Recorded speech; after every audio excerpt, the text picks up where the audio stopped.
this lesson, we're going to apply some CSS magic to make our website look much more familiar to the project we have. So we're going to take care of the navigation on the very top of the document. If we compare it with the project, we'll see that the navigation is on the top, that each element of the list is displayed horizontally, so they are close to each other, not under each other.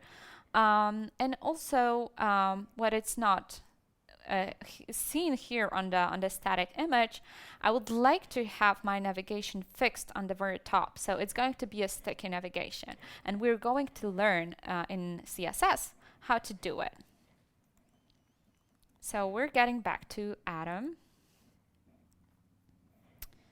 and I'll just quickly redo my columns in Atom to see styles here. All right, I have styles ready. So my navigation has a certain blue color. Let me copy it from the content txt, which has all the values listed there. So if I switch to content txt, I'll see on the very bottom that I've got the color for the navigation. So it's the hex code, so I can copy it. And I'm going to use in CSS. So we've got the navigation. If I switch to my website, I will see that this is the whole nav. What about applying a background color? So I create a selector for now just in the DevTools and apply background color. And sorry, color, so I'm missing typo here. Background color, right? And I'm pasting the value of the color. I can see that it's blue, fantastic. So I can copy the whole selector and apply it in my CSS. I'm saving it and it's ready. So if I refresh, the change is saved. So what we can do with the list to make it similar to the list, to the navigation we have in the project, I need to mention about something that it's called display property in CSS. So by default, every list element, every li, is displayed as a block element by default. Block element means that it takes the full width of the container. If you see the blue highlight in the DevTools, you will find out that it actually takes the whole space it has within the certain container. So we need to change this display property from block to inline block, which means that the list element will take only the space that it needs for the contents to be displayed. So if I create a selector ul li and right here display inline block, you will see that all my elements are close to each other. So they are displayed vertically, and if I navigate in the DevTools, you will see that it takes only the width that actually the content defines. So if I add here a longer text, the width would be bigger because the content is longer. In block display, it doesn't matter how our content looks like because it always takes 100% width of the container. Alright, so we would like to apply display inline block property, but we don't want to display on every list element that we have on our website because we have different sections.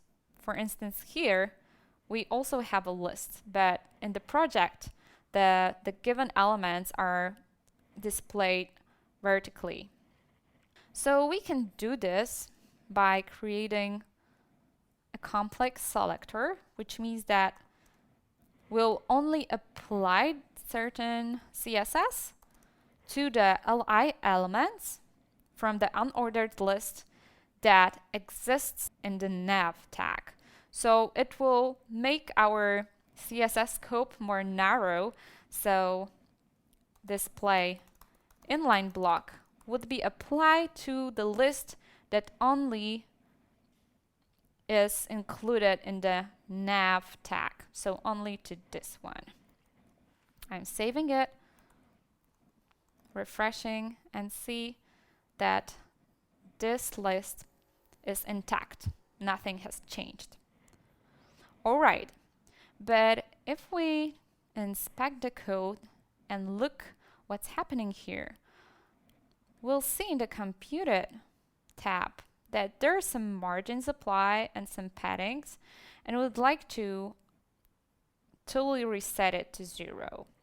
So what we can do, we can actually write margin 0, padding 0 for this given list. Refresh. Let me just save it. Refresh and see that the list element, they don't have any margins, but the margins that we see actually they come from UL. So let's write UL. Let's copy CSS. And finally, our margins are gone. But we do have some margins from the body. So we also, it's actually 8 pixels from each of the side. You can see the orange border. So we apply the same technique. We can actually add that body and UL. They have margin 0, padding 0, and we can also change the place of it under body so it will be much more consistent in terms of the code. So I'm saving it, refreshing, and see that my navigation starts at the very beginning of the edges of the window browser, which is the behavior I wanted to achieve. Let's see how the navigation looks in our project. So we have some space and the whole navigation is centered. All right, so let's try to apply this. We can do centering the navigation in various manners. Actually, you can center some elements in CSS in various ways. There are some different methods. What I'm going to do is I'm going to add just nav UL and add here margin 0 auto, which means that this first place refers to top and bottom, so margins on the top and the bottom of the list, and this on the right and left. Auto means that it will automatically be adjusted, so it will naturally center our element.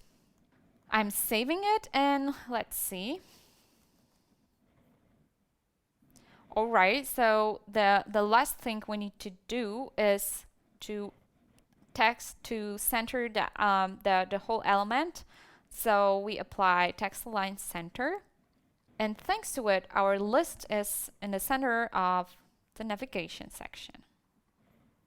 So let me just copy the last line, apply it, and we have our navigation centered. So we can actually apply padding to make more space around the whole list. We can apply padding 30 pixels, and we have the navigation bigger. So I'm copying it, pasting, saving, and we're getting closer. What is also important is that we need some space between the elements of the list, so li.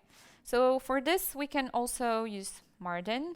The first, if we have 2 positions, the first refers to top and bottom, and the second to left and right.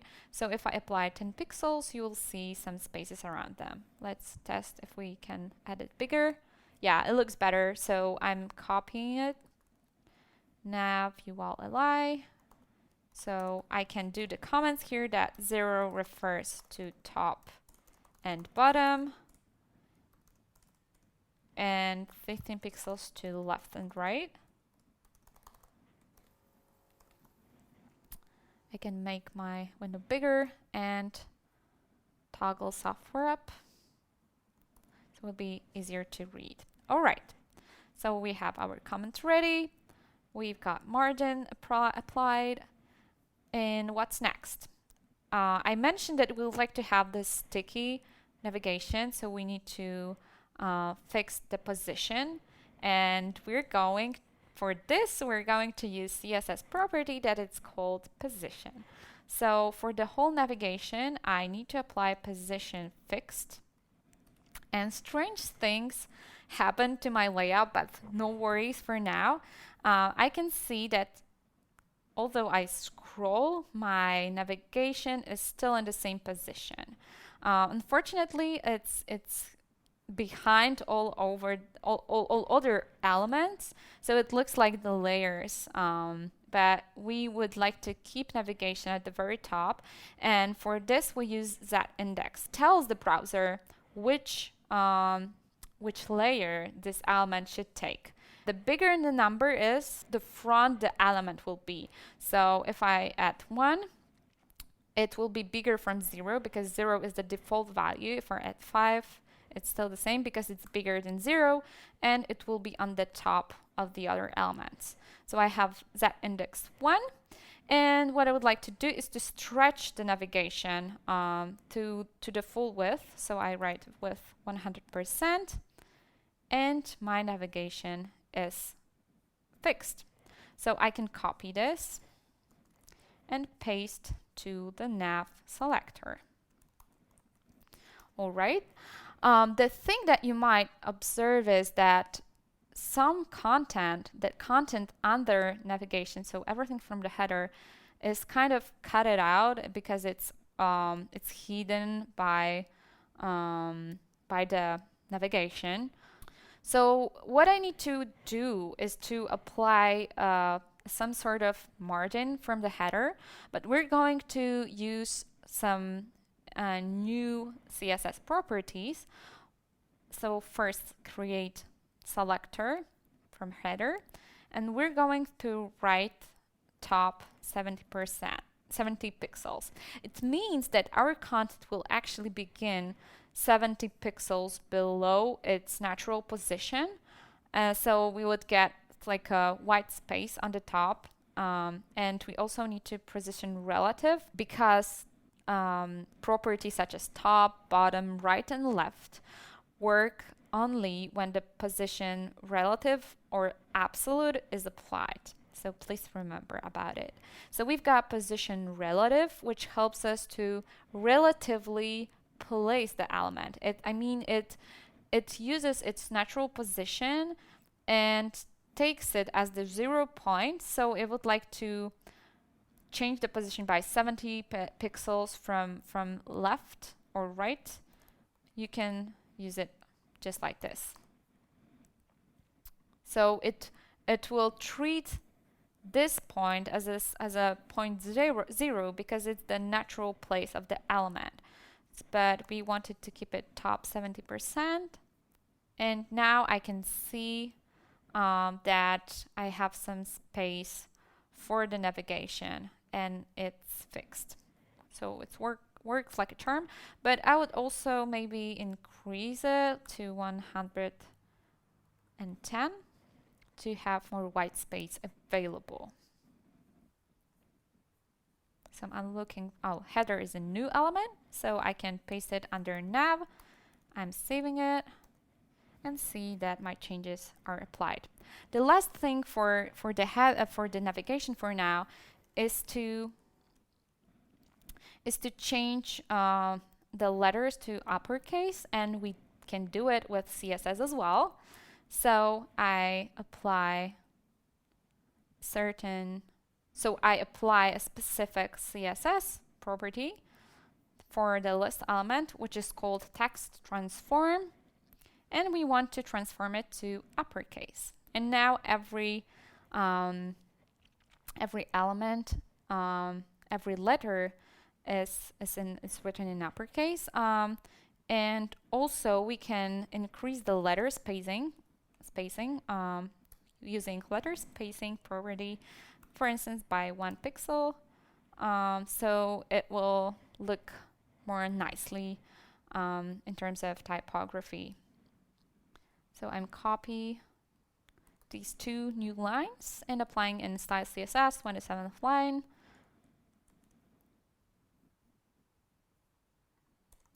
All right, saving it, refreshing, and see that my changes are kept. If you compare it with the project, we see that we've got this 1 line. For now, let's skip it and let's save it for the final tweaks at the very end of the course. And now we will focus on the next element, which is the header of the website.